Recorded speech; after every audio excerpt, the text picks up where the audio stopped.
Welcome back to our channel, ladies and gentlemen. Please consider subscribing to our channel and don't forget to click the notification bell. Someone was asking me why he's not receiving a notification. It is simple. Maybe you have not turned on the notification bell.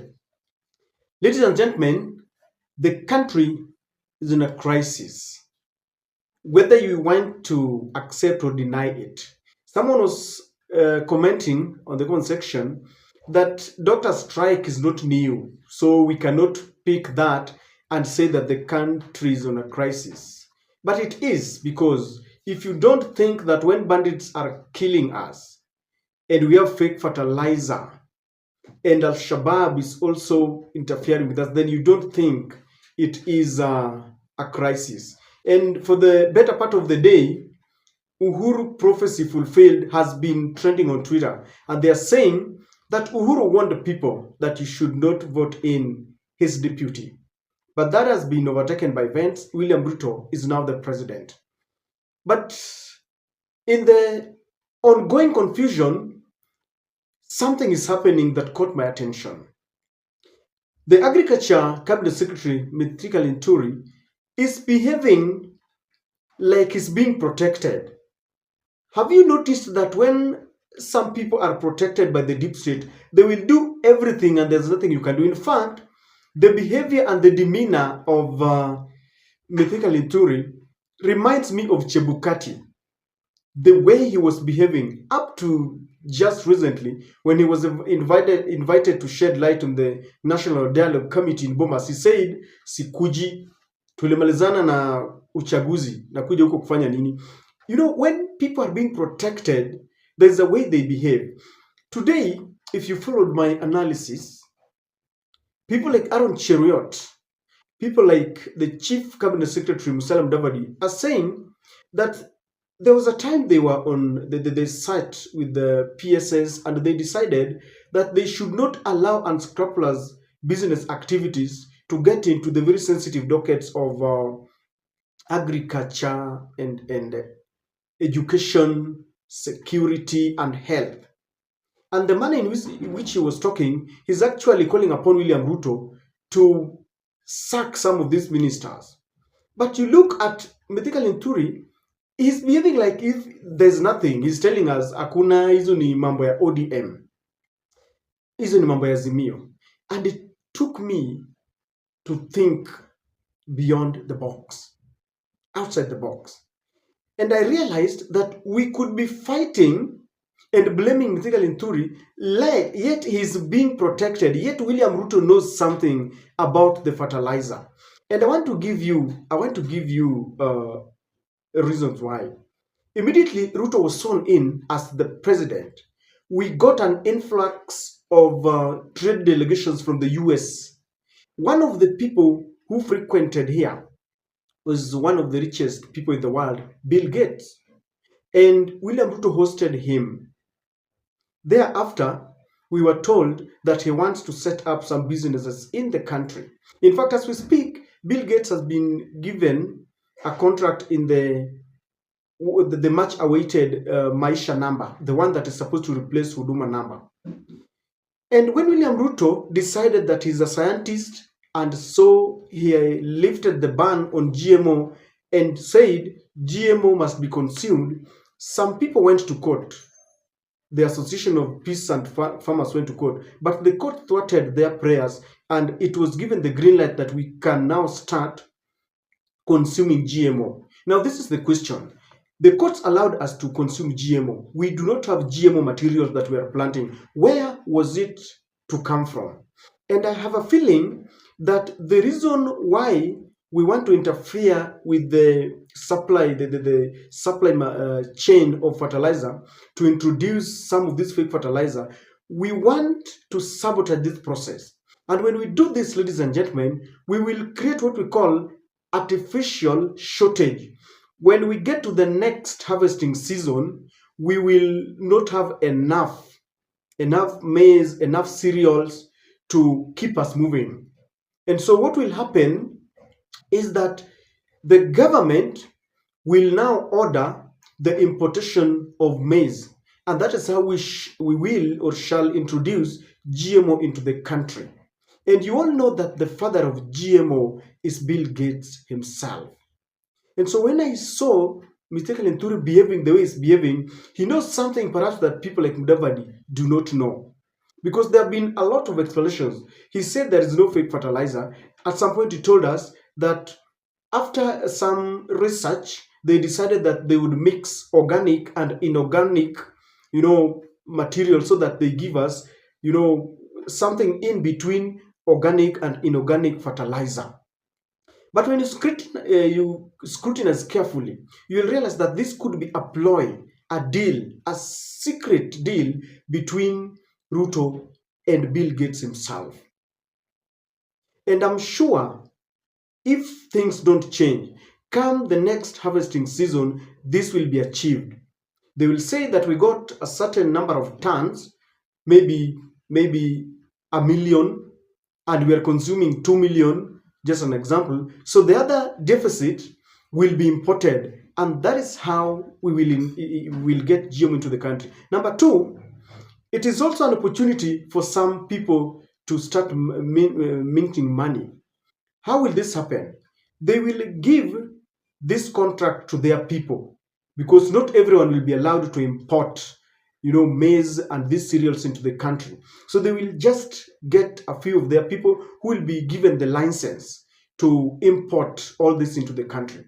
The reason why I'm thinking that there is something behind the scenes, it didn't start today. There was a time William Ruto and this very minister, Linturi, told us that they had a contract in some country, was it Botswana or which country, that they were given some hectares of land and they wanted to grow maize.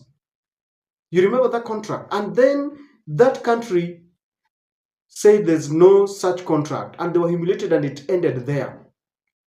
This is a game plan that started sometimes back because if we have allowed the GMO, how else do you think we are going to import GMO into the country? So this idea of giving us fake fertilizer is only meant to achieve two things: to ensure that Bill Gates begins his business in the country, and some people will import this GMO and they will get a lot of money. I dare not repeat because I've spoken about this, that we even have plans to sell our state corporations, and one of them that has raised a lot of eyebrows is the fact that we want to sell the Kenya Seed Corporation, a corporation that has been making money, so that you cannot tell us that you are selling them because they are making losses. Sometimes we could agree that if there are corporations that are not making profit, you can merge them, you can sell them or lease or do something. But then the sale or the intended sale of seed corporation was only meant to ensure that Bill Gates come in, their company will bid and they will buy it. Once they do that, they will be controlling the seeds in our country. Our cultural seeds will be gone completely.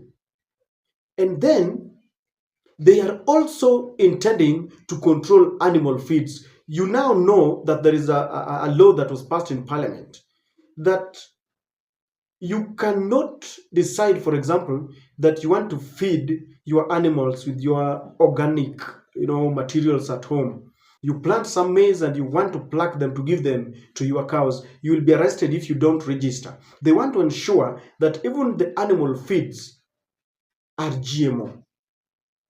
So you can scrutinize. You could be trying to crucify. You could be trying to crucify the minister. Yet he's being protected by the deep state because they know why this is happening. And if that is not the case, then the only second reason why William Ruto is quiet when all this mess is taking place is that he wants to expose some of these ministers, so that by the time he decides to crack the whip, Kenyans will support him. Because already what has been trending over the months is cabinet reshuffle. And people have named, if you ask them, they are saying Linturi should go, they are saying Nahumencha should go, they are even saying that Duale should go. They are saying Murkomen should go because of the deaths that are taking place. And maybe William Ruto wants just to give them time to continue messing up so that people don't accuse him of interference, so that by the time he decides that now he's showing them the door, then he will have the full backing of Kenyans. And I understand that this is a very delicate balancing, because you sack one minister, their people start crying fall. The only remedy to that is that he can show them the door, replace them with their tribesmen. Because, even, for example, Mythical Linturi is a mayor, if I'm not wrong. There are very many people, there are very many tribesmen from that county that can fit into that ministry. I don't know what you think about this, ladies and gentlemen, but do you think these people could be planning to create artificial shortage? And what does it mean? Because William Ruto, promised that he would protect our farmers when you begin to import GMO. And you understand that GMO, because this is something that we've read and we've said it over and over again, that the moment we decide to engage with the GMO seeds and all that, we cannot reproducing them. Once you use them, that is the end game. You have to buy. So we'll be slaves to Bill Gates Foundation if they're the people who have been contracted to give seeds. So every season we shall be buying. In other words, we want to benefit the US, and this is the reason why William Ruto was chosen to be there. They wanted him to ensure that that happens. And I know plans are underway. Whether you go to court, the courts are in the pockets. So there's nowhere you will run to. The farmers who voted for William Ruto, I don't know where you will bury your heads this time round, because this government is serving other purposes. We are playing second fiddle.